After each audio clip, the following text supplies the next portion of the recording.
Dangamu Isa tuun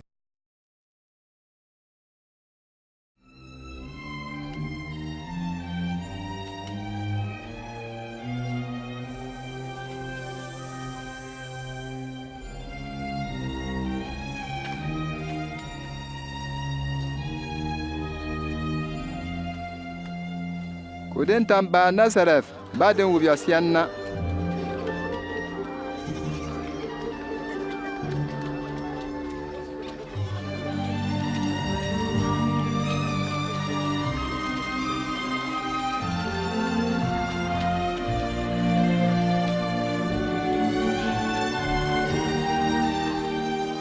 Binter.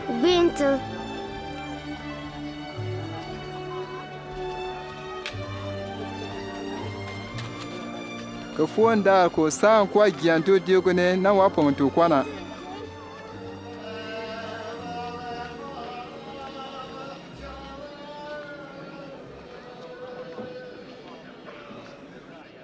Kapitan yino awen karan azaya gbongune.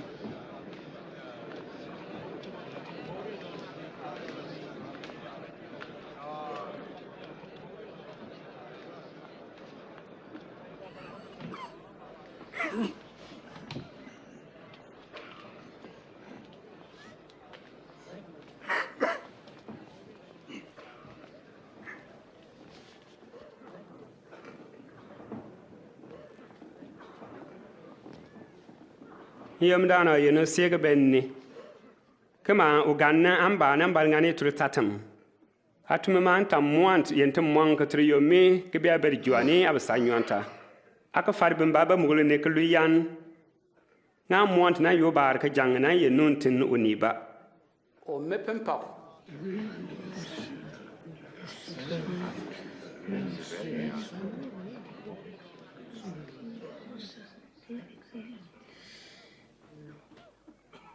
Mambana tie money dinna wa na ya gbad biya ngambana yenu mama gbewa na se masia na kwa safri be mo senma tutenen le nkabriska itan sa yin jok para teben amon ibe tan sa yetma tumun ba non atiyong doni limba dan tu kapenam kidbiana mi berina sonin so ka ku gana utiyong doni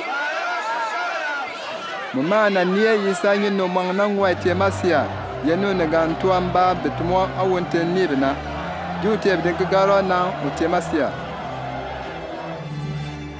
beden le ben loje yirnie ngan ko sam gar ne burna sugune kasa osono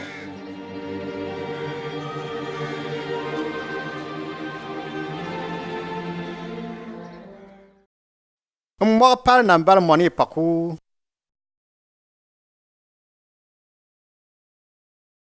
In yabin le ke ji in yin yanu tona po. Isa e pagnana ntu jinwa nle.